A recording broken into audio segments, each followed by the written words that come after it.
Hello guys, welcome back to the channel. So हम valence bond theory complete कर चुके थे लास्ट लेक्चर में। ठीक है, so today will start crystal field theory. ठीक है, जो थर्ड थ्योरी है हमारी ये कोऑर्डिनेशन कंपाउंड की, एंड थर्ड एंड लास्ट है। ठीक है, इसके बाद बॉन्डिंग करेंगे हम, बॉन्डिंग कैसे होती है कोऑर्डिनेशन कंपाउंड्स के अंदर। देन हमारा चैप्टर जो है वो कंप्लीट हो जाएगा। देन हम इसके प्रीवियस ईयर क्वेश्चंस और जो भी इंपॉर्टेंट क्वेश्चंस एग्जाम के पॉइंट ऑफ व्यू से बनते हैं वो सारे कंप्लीट करेंगे। ठीक है, फर्स्ट देखो क्रिस्टल फील्ड थ्योरी।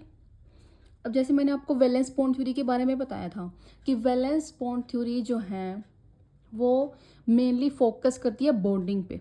ठीक है, कि मेटल और लिगेंड्स के बीच में किस टाइप की बॉन्डिंग होती है, कैसे बॉन्डिंग होती है, मतलब बॉन्ड क्या बनता है, कोऑर्डिनेट कोवलेंट बॉन्ड बनता है। जैसे जो मेटल के फील्ड ऑर्बिटल्स जो होते हैं, लोन पेयर्स कंटेन जो ऑर्बिटल्स होते हैं वो बॉन्ड करते हैं किसके साथ, मेटल के एम्प्टी ऑर्बिटल के साथ। ठीक है, और अपने लोन पेयर को डोनेट करते हैं मेटल को, और क्या बनता है, कोऑर्डिनेट कोवलेंट बॉन्ड बनता है।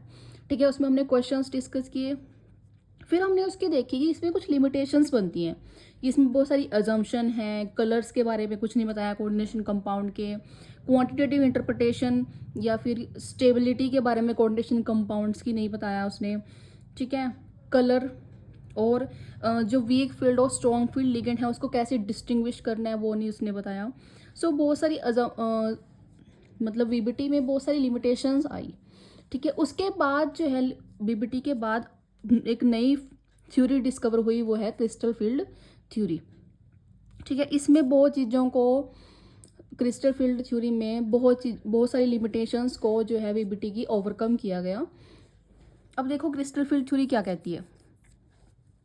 According to this theory the metal ligand bond act as ionic bond. ठीक है, वीबीटी में क्या था, मेटल लिगेंड बॉन्ड कैसा होता है, कोऑर्डिनेट कोवलेंट बॉन्ड होता है। वेराज क्रिस्टल फील्ड थ्योरी क्या कहती है कि मेटल लिगेंड बॉन्ड कैसा है, एक आयनिक बॉन्ड है, arising purely from the electrostatic interaction होती है बिटवीन मेटल एंड लिगेंड के बीच में आयनिक बॉन्ड बनता है। ठीक है, आयनिक बॉन्ड क्या होता है, आयनिक बॉन्ड जैसे NaCl में आयनिक बॉन्ड होता है ना।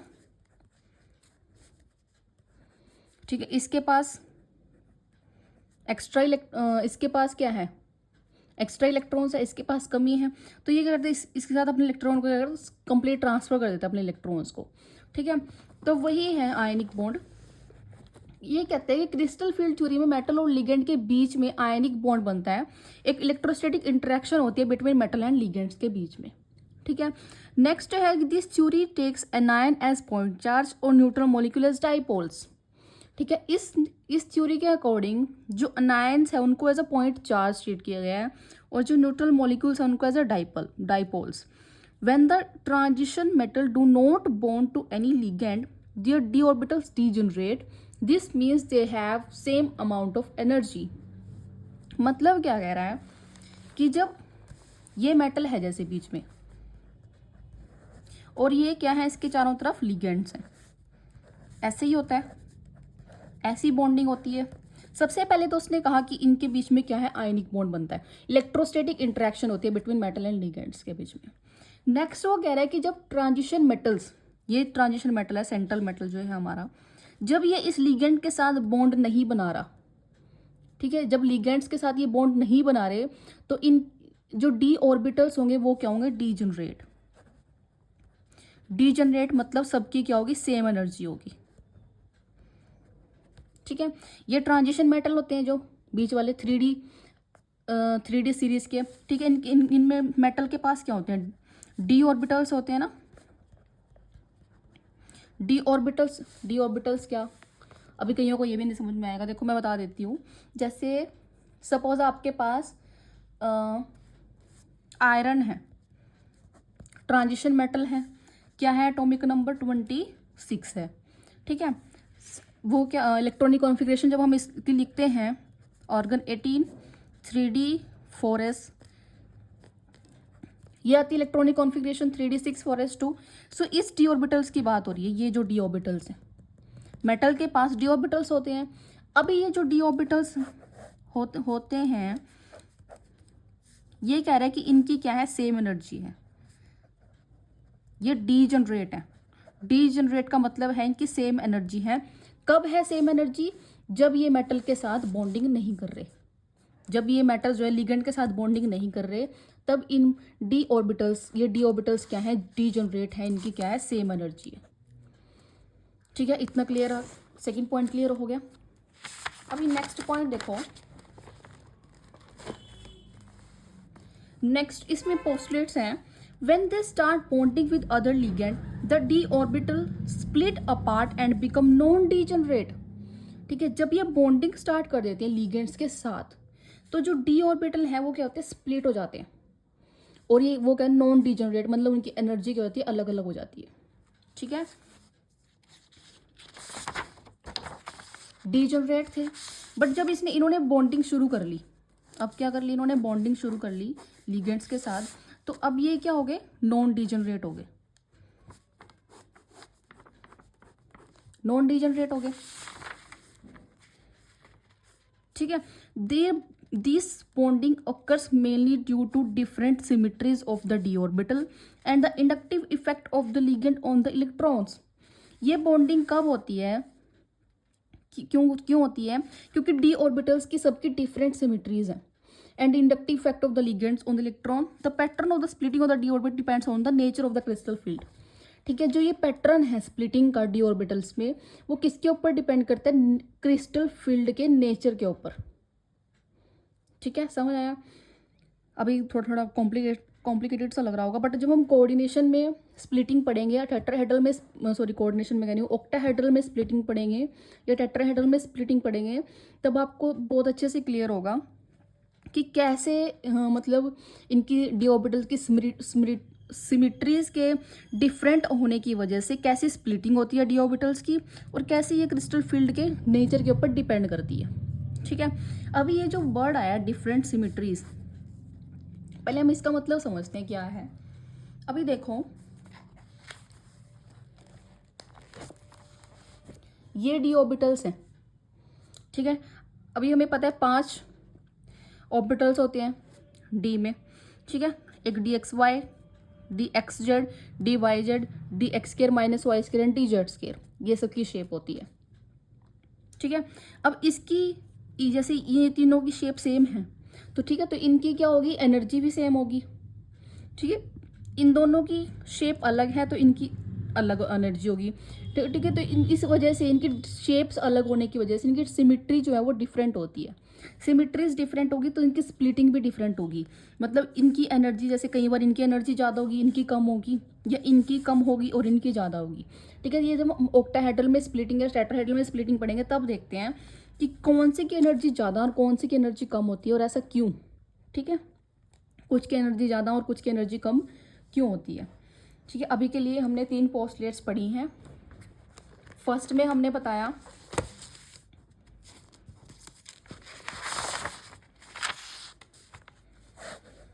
कि मेटल और लिगेंड के बीच में क्या होता है, आयनिक बॉन्ड प्रेजेंट होता है।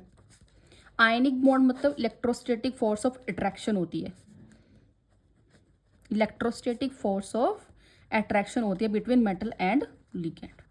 ठीक है, सेकंड उसने कहा कि जो ट्रांजिशन मेटल है, ट्रांजिशन मेटल जब बॉन्डिंग नहीं करते, ट्रांजिशन मेटल जब बॉन्डिंग नहीं कर रहा है लिगेंड के साथ, तो जो डी ऑर्बिटल्स हैं वो क्या है, degenerate. D orbitals are degenerate. ठीक है, डी ऑर्बिटल्स क्या है, डीजनरेट है, मतलब सबकी क्या है, सेम एनर्जी है। ये भी सही है, जब बॉन्डिंग ही नहीं कर रहे तो एनर्जी डिफरेंट क्यों होगी। ठीक है, तो बॉन्डिंग जब नहीं कर रहे तो डी ऑर्बिटल्स की क्या है, वो क्या है, डीजनरेट है, उनकी सबकी सेम एनर्जी है। थर्ड पॉइंट उसने कहा, when they start bonding,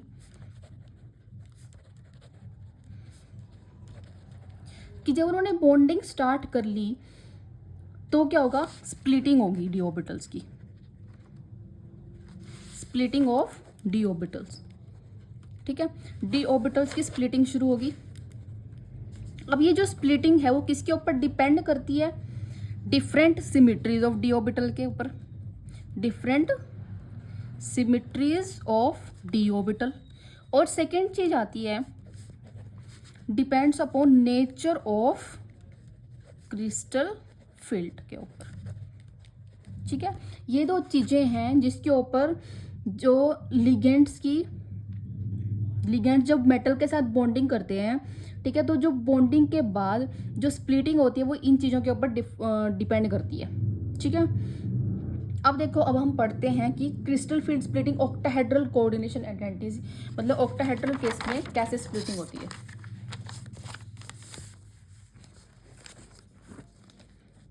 crystal field splitting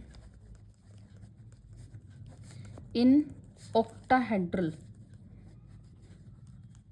coordination compounds लिखते हो या इंटेंटिटीज कुछ भी लिख सकते हो। ठीक है, अब देखो इन केस ऑफ ऑक्टाहेड्रल क्या होता है, 6 लिगेंड कोऑर्डिनेशन नंबर क्या है ऑक्टाहेड्रल के केस में, 6 कोऑर्डिनेशन नंबर है, तो मतलब मेटल के चारों तरफ क्या होते हैं, 6 लिगेंड्स होते हैं, इस तरह से होते हैं। ये मेटल है बीच में,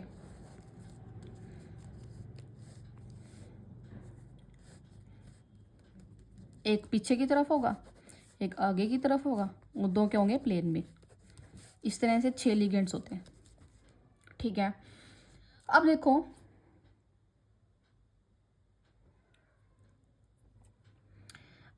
क्या होता है ना, सबसे पहले तो जब बॉन्डिंग नहीं हो रही, जब मेटल के साथ लिगेंड की बॉन्डिंग नहीं हो रही, तो इनकी क्या है, एनर्जी सेम है।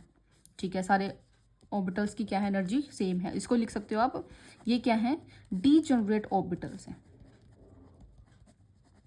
Same energy. ठीक है, बट जैसे जैसे बॉन्डिंग शुरू हुई, ठीक है, अभी हल्की हल्की बॉन्डिंग शुरू हुई, हल्की बॉन्डिंग, आयनिक बॉन्ड बनने लगा, हल्का हल्का अट्रैक्शन हो रही है, दोनों के बीच में अट्रैक्शन हो रही है अट्रैक्शन हो रही है, तो क्या होगा, एनर्जी बढ़ेगी, एनर्जी बढ़ गई। ठीक है, एनर्जी बढ़ गई, इसको बोल रहे हैं नॉन डिजनरेट।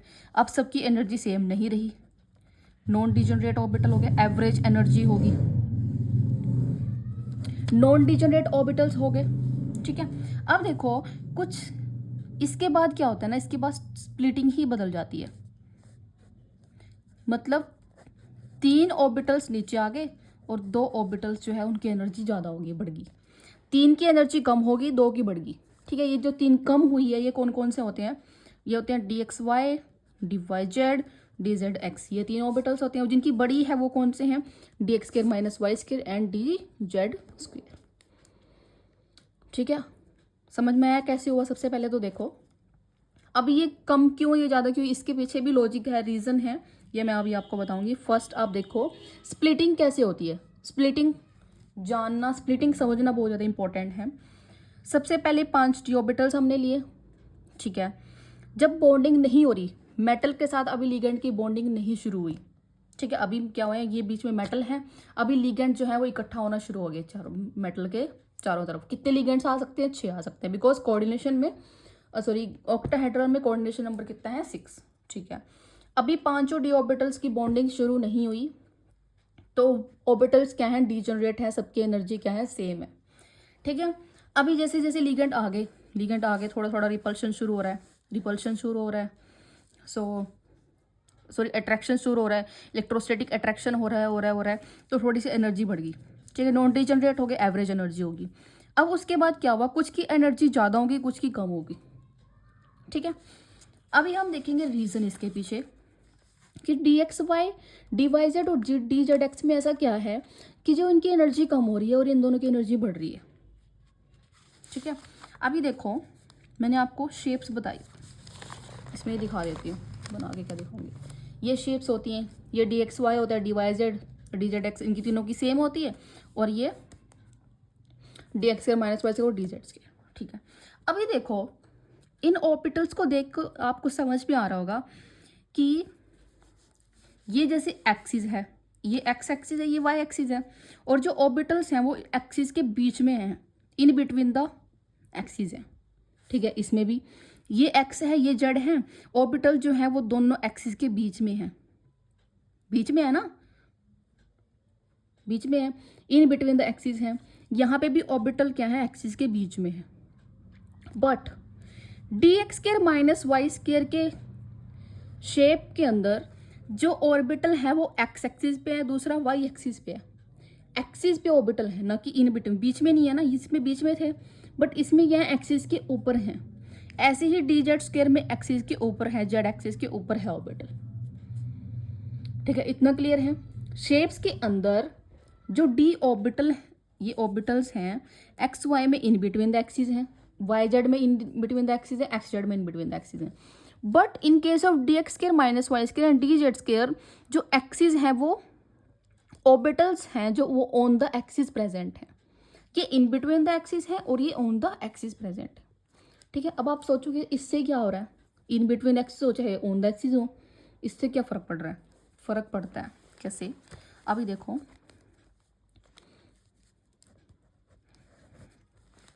ये है ऑक्टाहेड्रल,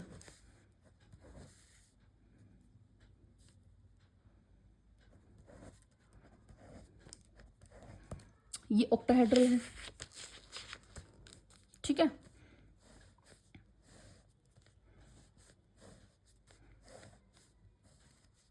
मैंने आपको कहा जो d x Y, D Y z और जो डी जेड एक्स है, ठीक है, वो कहाँ प्रेजेंट है? Between the axis. ये अगर एक्सिस है एक्स और वाई, यहाँ पे ऑर्बिटल प्रेजेंट है दोनों एक्सिस के बीच में। ठीक है, तो मतलब अगर ये एक्स एक्सिस है, ठीक है, और इधर से ये वाई एक्सिस है और ये एक्स एक्सिस है, तो यहाँ पे ऑर्बिटल प्रेजेंट होगा दोनों के बीच में। ठीक है, यहाँ पे लोब्स होंगी ऑर्बिटल्स की, इधर लोब्स होंगी, इधर लोब्स होंगी। ठीक है, तो जब यहाँ पे लोब्स हैं, दोनों एक्सिस के बीच में लोब हैं, ठीक है, तो ये इसके साथ लिगेंड के साथ ऑर्बिटल की रिपल्शन कम हो रही है। ठीक है, लिगेंड के साथ इस ऑर्बिटल की रिपल्शन क्या हो रही है? कम रिपल्शन। रिपल्शन क्या है? लेस। रिपल्शन लेस है तो एनर्जी भी क्या है? Less. But in case of d x square minus y square, जो ऑर्बिटल है वो एक्स एक्सिस के ऊपर है, मतलब ऑर्बिटल जो है वो इस एक्सिस के ऊपर है। यहाँ पे अगर ऑर्बिटल एक्सिस के ऊपर प्रेजेंट होगा, यहाँ पे लिगेंड है, यहाँ पे ऑर्बिटल है, ऑर्बिटल में भी इलेक्ट्रॉन्स है, लिगेंड के पास भी इलेक्ट्रॉन्स है, तो आपस में क्या होगी? रिपल्शन ज़्यादा होगी, दोनों में रिपल्शन ज़्यादा होगी। यहाँ पे भी इलेक्ट्रॉन्स है, यहाँ पे भी इलेक्ट्रॉन, रिपल्शन ज़्यादा होने की वजह से क्या होगी? एनर्जी ज़्यादा, एनर्जी मोर। ठीक है, आई थिंक क्लियर होगा। दोबारा बता देती हूँ, ये मेटल है, यहाँ पे लिगेंड है, ठीक है, यहाँ पे लिगेंड है, एक लिगेंड ऐसे है, एक लिगेंड ऐसे है। ठीक है, अभी ये हम d x square minus y square की बात कर रहे हैं। ऑर्बिटल कहाँ पे प्रेजेंट है? X y on the axis present है, एक्स एक्सिस के ऊपर प्रेजेंट है। ठीक है, अगर ये हमारा एक्स एक्सिस है, यहाँ पे हमारी क्या है? वाई एक्सिस है, तो इस एक्सिस के ऊपर ऑर्बिटल प्रेजेंट है यहाँ पे। ठीक है, ऑर्बिटल के अंदर के इलेक्ट्रॉन्स प्रेजेंट होते हैं, यहाँ पे लिगेंड के पास क्या है? इलेक्ट्रॉन्स हैं, दोनों इलेक्ट्रॉन में क्या होगी? रिपल्शन होगी, दोनों पे नेगेटिव चार्ज है, रिपल्शन होगी तो एनर्जी क्या होगी? ज़्यादा, एनर्जी बढ़ गई। But in case of d x y, जो ऑर्बिटल्स हैं, वो जो लोब्स हैं, वो in between the axis present होती हैं, मतलब यहाँ पे प्रेजेंट होगी in between the axis. So repulsion, ये रिपल्शन कम, ये रिपल्शन ज़्यादा है कि ये रिपल्शन ज़्यादा है? ये रिपल्शन कम है और ये ज़्यादा है, बिकॉज ये तो एक्सिस के ऊपर ही प्रेजेंट है, ये ऐसे है। ठीक है, यहाँ पे एक्सिस है ना और ये ऐसे है, तो ये रिपल्शन कम होगी, रिपल्शन कम होने की वजह से एनर्जी भी क्या होगी? कम होगी, डिक्रीज। क्लियर हुआ? इस वजह से ये जो स्प्लिटिंग होती है, इसके अंदर जो d x Y, D Y z और डी जेड एक्स की एनर्जी कम होती है, जो d x square minus y square और डी जेड स्क्वायर की एनर्जी क्या होती है? ज़्यादा, बिकॉज इनमें रिपल्शन ज़्यादा है, इनके lobes on the axis present हैं, लिगेंड और ऑर्बिटल्स के बीच में रिपल्शन होती है, उसकी वजह से एनर्जी बढ़ जाती है।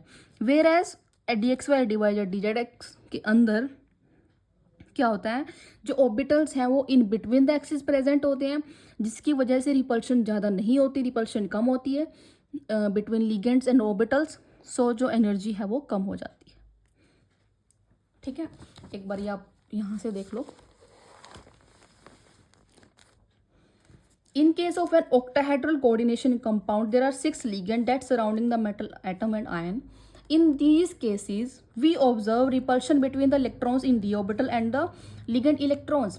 इस केस में हम क्या ऑब्जर्व करते हैं कि रिपल्शन कितनी है इलेक्ट्रॉन्स के डी ऑर्बिटल्स के अंदर और लिगेंड के इलेक्ट्रॉन्स के अंदर. ठीक है. This repulsion is more in case of d x square minus y square and D z square orbital. This is because they point towards the axis along the direction of ligand. कि जो ligand के direction है उसी direction में present होता है जो axis है. Hence their energy is higher as compared to others. While dxy, dyz, dzx orbital experience less repulsion as they are direct in between the axis. Hence these three possesses lower energy. ठीक है. जो dxy, dyz और dzx orbitals हैं वो कम repulsion face करते हैं क्योंकि वो in between the axis present होते हैं. हैंस दीज थ्री प्रोसेसेस, इन तीनों के अंदर क्या होती है, एनर्जी कम होती है, लोअर एनर्जी प्रोसेसेस होती है. Thus we get two energy level, एक T2G set of 3 orbitals dxy, dyz, dzx और एक EG set of 2 orbitals dx square minus y square and dz square with higher energy. इनकी energy कम होती है, इनकी एनर्जी ज़्यादा. ये है स्प्लिटिंग पैटर्न. डिजनरेट ऑर्बिटल्स हैं, सबकी एनर्जी क्या है, सेम है. ठीक है. उसके बाद बॉन्डिंग जैसे शुरू हुई तो एनर्जी क्या होगी, बढ़गी. एवरेज एनर्जी होगी, नॉन डिजनरेट ऑर्बिटल्स होंगे. उसके बाद क्या हुई, स्प्लिटिंग. इन तीनों की एनर्जी कम, इनकी तीनों के दोनों की एनर्जी ज़्यादा बिकॉज ऑफ रिपल्शन. ठीक है. ये है, ये 3 का सेट है ना, तो इसको बोलते हैं टी, और ये 2 का सेट है, इसको बोलते हैं ई. ठीक है. डबली डिजनरेट, ये ट्रिपली डिजनरेट. ट्रिपली मतलब 3, ट्रिपली डिजनरेट. डबली मतलब 2, डबली डिजनरेट. ठीक है. ये होती है splitting of D orbitals in octahedral crystal field. और ये जो पूरा गैप है यहाँ से लेके यहाँ तक, इसको बोला जाता है डेल्टा नोट. ओ क्या है, ये ओ है ऑक्टाहेड्रल. ठीक है. जैसे मतलब इन केस ऑफ टेट्राहेड्रल हम डेल्टा टी लिखते हैं, इसको डेल्टा टी, और इन केस ऑफ ऑक्टाहेड्रल ये होता है डेल्टा ओ. ठीक है. यहाँ से यहाँ तक का गैप आएगा 3/5 डेल्टा नोट, यहाँ से यहाँ तक का आएगा 2/5 डेल्टा नोट. ठीक है. जब इनको प्लस करोगे तो ये क्या आता है, डेल्टा नोट आ जाता है. ठीक है. आया समझ? आई थिंक क्लियर होगा कि ऑक्टाहेड्रल के केस में स्प्लिटिंग जो है वो कैसे होती है. इस तरह से होती है स्प्लिटिंग आपके पास. ठीक है. मतलब जैसे जब आप जैसे स्कैंडियम या टाइटेनियम, इनके केस में जब इलेक्ट्रॉन्स को फिल करते हैं यहाँ पे, ठीक है, किसी में सपोज हमने D1 को करना है, तो यहाँ पे एक इलेक्ट्रॉन आ जाएगा, एक इलेक्ट्रॉन आएगा तो एक इलेक्ट्रॉन यहाँ पे आएगा. ठीक है. तो इस तरह से जो है हम यहाँ से क्रिस्टल फील्ड एनर्जी निकाल सकते हैं. कैसे क्रिस्टल फील्ड एनर्जी निकाला जाता है, CFSC को यहाँ से कैलकुलेट करते हैं. ठीक है. सो ये तो था ऑक्टाहेड्रल के केस में स्प्लिटिंग कैसे होती है. अब हम पढ़ेंगे टेट्राहेड्रल के केस में. इन केस ऑफ टेट्राहेड्रल कैसे स्प्लिटिंग होती है. बट उससे पहले हम देखो क्रिस्टल फील्ड स्प्लिटिंग के बारे में कुछ पॉइंट्स हैं. ठीक है. In the process of splitting of degenerate levels in the presence of ligand, the difference between the energy of T2G and EG level के एनर्जी के बीच में जो डिफरेंस होता है उसको डेल्टा ओ बोला जाता है. मैंने आपको बता दिया already. Therefore, some ligand producing strong field and causing large crystal field splitting. On the other hand, other produces very weak field. ठीक है. कुछ ऐसे ligands होते हैं जो strong field produce करते हैं, या कह सकते हो large crystal field splitting होती है, और कुछ होते हैं जो weak field होते हैं. ठीक है. Ligands can be arranged in the series of increasing field strength. Ligands को arrange किया गया है in the किसके सीरीज में, इंक्रीजिंग फील्ड स्ट्रेंथ की सीरीज में. उस ये है वो सीरीज, ये है. ठीक है. ये जो लास्ट वाले हैं ये है वीक फील्ड, और जो ये वाले हैं ये क्या है, स्ट्रॉन्ग फील्ड लिगेंड. ठीक है. इनकी फील्ड स्ट्रेंथ के अकॉर्डिंग इनको अरेंज किया गया है. तो इस सीरीज को बोला जाता है स्पेक्ट्रोकेमिकल सीरीज. ठीक है. जो हेलोजन्स होते हैं वो मैंने आपको लास्ट लेक्चर में भी बताया था VBT में, कि जो हेलोजन्स होते हैं वो वीक फील्ड लिगेंड्स होते हैं. I negative, B R, C L, F negative, ठीक है। और जो नाइट्रोजन कंटेनिंग होते हैं जिनके पास लोन पे प्रेजेंट है मेनली, वो स्ट्रॉन्ग फील्ड होते हैं, जैसे अमोनिया आ गया, ethylene diamine, EDTA, C N negative, C O, ठीक है। सो ये होते हैं स्ट्रॉन्ग फील्ड लिगेंड। इसको आप इस तरह से आइडिया से याद रख सकते हो कि जो हेलोजेंस है वो वीक फील्ड आएगा, वेरेज जो नाइट्रोजन कंटेनिंग लिगेंड्स हैं जैसे ईडीटीए, अमोनिया, इथाइलिन डायमीन या सीएन, ये होते हैं स्ट्रॉन्ग फील्ड लिगेंड्स। तो ये होती है स्पेक्ट्रोकेमिकल सीरीज, जब लिगेंड्स को एक सीरीज में अरेंज किया जाता है in order of increasing field strength, ठीक है। ओके, अब हम देखते हैं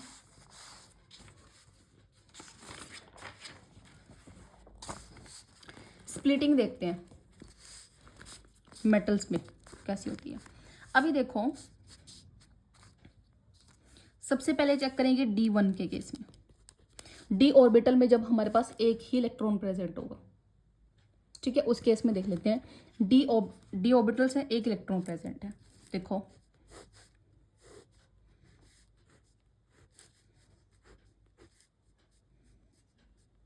ये डी ऑर्बिटल्स होंगे। डी एक्स वाई हो गया, डी वाई जेड हो गया, D Z X, D x square minus Y square and D Z square. 3 आगे नीचे, 2 आगे ऊपर, D x Y, D Y Z, D Z X, इधर D x square minus Y square and D Z square. ये है T2G और ये है EG, ठीक है। अभी देखो डी के अंदर एक ही इलेक्ट्रॉन है, यहाँ पे आएगा एक इलेक्ट्रॉन, ठीक है। अब ये इलेक्ट्रॉन आ गया यहाँ,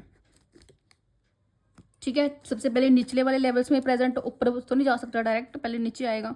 सो यहाँ पे आ गया। अब ऐसे ही D2, अगर 2 इलेक्ट्रॉन प्रेजेंट है D2 में, सो एक यहाँ गया, एक यहाँ, एक यहाँ आ गया, ठीक है। D3 के केस में 3 इलेक्ट्रॉन, 1 2 3 एंड 1 2 3, ठीक है। यहाँ तक तो सिंपल है। बट जब आपके पास D4 का केस आ जाता है, ठीक है, D4 के केस में 2 केसेस बनते हैं। 4 इलेक्ट्रॉन्स आ गए, ठीक है। अब ये चौथा इलेक्ट्रॉन जो है, या तो ये इसके साथ है यहाँ पे, या फिर ये ऊपर जाए, ठीक है। 2 केस हैं, एक दोनों केस में ड्रॉ कर लेती हूँ पहले तो। 3 इलेक्ट्रॉन है, 3 इलेक्ट्रॉन है। चौथा इलेक्ट्रॉन या तो यहाँ आए या फिर ये ऊपर जाए, ऊपर वाले ऑर्बिटल। ये है d x square minus y square, ये है d z square, d x Y, D Y z and D Z x, ठीक है। D4 का केस हम डिस्कस कर रहे हैं अभी। ये है केस 1 एंड ये है केस 2, ठीक है। अभी देखो केस 1, जब if delta naught is greater than P, ठीक है। P क्या होता है? P होता है पेयरिंग एनर्जी, पेयरिंग एनर्जी, ठीक है। P है पेयरिंग एनर्जी। अगर डेल्टा नो, पेयरिंग एनर्जी क्या, इलेक्ट्रॉन्स की मतलब इनकी वो एनर्जी जिससे ये क्या करते हैं, इनको पेयर कर सके, ठीक है। So delta naught is greater than P, मतलब इस कंडीशन के अंदर it becomes more energetically favourable for the fourth electron to occupy या T2G ऑर्बिटल। ये T2G है, ये EG है, और कॉन्फिगरेशन में आता है T2G 4 और EG 0। These ligands are called strong field ligand and form low spin complexes, ठीक है। जो ऑर्बिटल, और ये क्या होते हैं स्ट्रॉन्ग फील्ड, मतलब D4 का ये केस तब होगा जब हमारे पास स्ट्रॉन्ग फील्ड लिगेंड प्रेजेंट होगा। स्ट्रॉन्ग फील्ड लिगेंड क्या, कि 3 इलेक्ट्रॉन्स के बाद चौथे इलेक्ट्रॉन को वो ऊपर नहीं जाने देगा, वो क्या कर देगा, उसकी पेयरिंग कर देगा। स्ट्रॉन्ग फील्ड लिगेंड प्रेजेंट होगा। स्ट्रॉन्ग फील्ड लिगेंड मतलब Cn नेगेटिव, CO, अमोनिया, ये इस तरह के लिगेंड प्रेजेंट होंगे जो क्या करेगा, फोर्थ इलेक्ट्रॉन की क्या कर देगा, पेयरिंग कर देगा, उसको ऊपर वाले EG में नहीं जाने देगा, ठीक है। बट जो केस 2 है, जब डेल्टा नोट कम होती है पेयरिंग एनर्जी से, ठीक है, तो इसमें क्या यूज करते हैं हम, वीक फील्ड लिगेंड होता है इसमें। वीक फील्ड लिगेंड या हाई स्पिन कॉम्प्लेक्सेस बनते हैं, कब बनते हैं, जब हमारे पास जो लिगेंड है वो वीक फील्ड हो और वो फोर्थ इलेक्ट्रॉन को पेयरिंग ना करके ऊपर वाले उसमें ऑर्बिटल में पहुंचा दे, ईजी में पहुंचा दे। ठीक है, और इसकी कॉन्फ़िगरेशन क्या बनेगी, T2G3 EG1।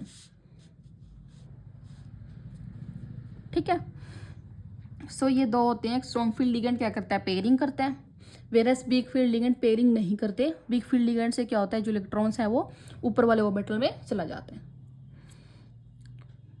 आया समझ में। वीक फील्ड और स्ट्रॉन्ग फील्ड लिगेंड का रोल यहाँ पे आता है जब आप स्प्लिटिंग मतलब इलेक्ट्रॉन्स को अरेंज करते हो ऑर्बिटल्स के अंदर, दोनों सेट में, T2G और EG सेट में, जब फोर्थ इलेक्ट्रॉन्स या फिफ्थ या सिक्स्थ जो इलेक्ट्रॉन्स हैं, जब हम उसको ऐसे मतलब लिखते हैं, ठीक है, तो फोर्थ इलेक्ट्रॉन की पेयरिंग कब होती है, जब स्ट्रॉन्ग फील्ड लिगेंड हो, या फिर वीक फील्ड लिगेंड में पेयरिंग नहीं होती। वीक फील्ड लिगेंड में वो क्या जाता है, ऊपर वाले ऑर्बिटल में चला जाता है। ठीक है, अगर जैसे D5 का केस आ गया, ठीक है, स्ट्रॉन्ग में क्या होगा, फिफ्थ इलेक्ट्रॉन यहीं पे आएगा, वेरएज जब वीक फील्ड लिगेंड है तो फिफ्थ इलेक्ट्रॉन यहाँ पे आएगा। ठीक है, ऐसे ही D6 का केस है तो वो क्या करेगा, यहाँ पे आएगा, बट ऐसे 5 हो गए तो वो यहाँ पे आएगा अब। ठीक है, क्योंकि 5 फील्ड हो गया, अब वो यहाँ पे आएगा। हंट्स रूल के अकॉर्डिंग करते हैं ना, सबको पहले एक एक दिया, फिर पेयरिंग होगी उसके बाद। ठीक है, सो इस तरह से स्प्लिटिंग होती है ऑक्टाहेड्रल के केस में। नेक्स्ट आती है tetrahedral. In case of tetrahedral splitting, सबसे पहले 5 ऑर्बिटल वही डीजनरेट होते हैं, उसके बाद क्या होगी, नॉन डीजनरेट ऑर्बिटल्स हो जाएंगे। ठीक है, रिपल्शन मतलब जब बॉन्डिंग शुरू होगी दोनों के बीच में, बॉन्ड बनना शुरू हो गया, सो नॉन डीजनरेट ऑर्बिटल्स हो गए। उसके बाद 2 का सेट नीचे, इनकी एनर्जी कम होती है इस बारी, और इस बारी DXY DYZ और DZ के एनर्जी क्या होती है, ज़्यादा होती है। अब ऐसा क्यों, देखो अभी टेट्राहेड्रल की हम बात कर रहे हैं, मेटल यहाँ है, ये लिगेंड है,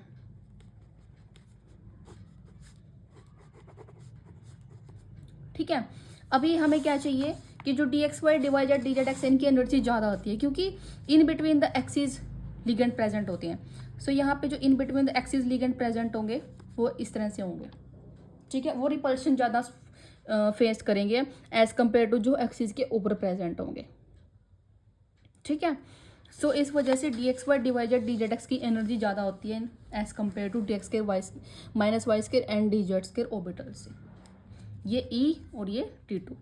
अभी इसमें एक चीज़ और आती है कि E के जैसे ऑक्टाहेड्रल में हम EG और T2G लिख रहे थे ना, बट इसमें हम E और T2 लिखते हैं, ऐसा क्यों, G सबस्क्रिप्ट क्यों नहीं लगाते। अभी देखो, तो G subscript is use for the octahedral and स्केपटाइन complex which have centre of symmetry. Since tetrahedral complexes lack of symmetry, G subscript is not used. Center of symmetry क्या होता है, ये octahedral है।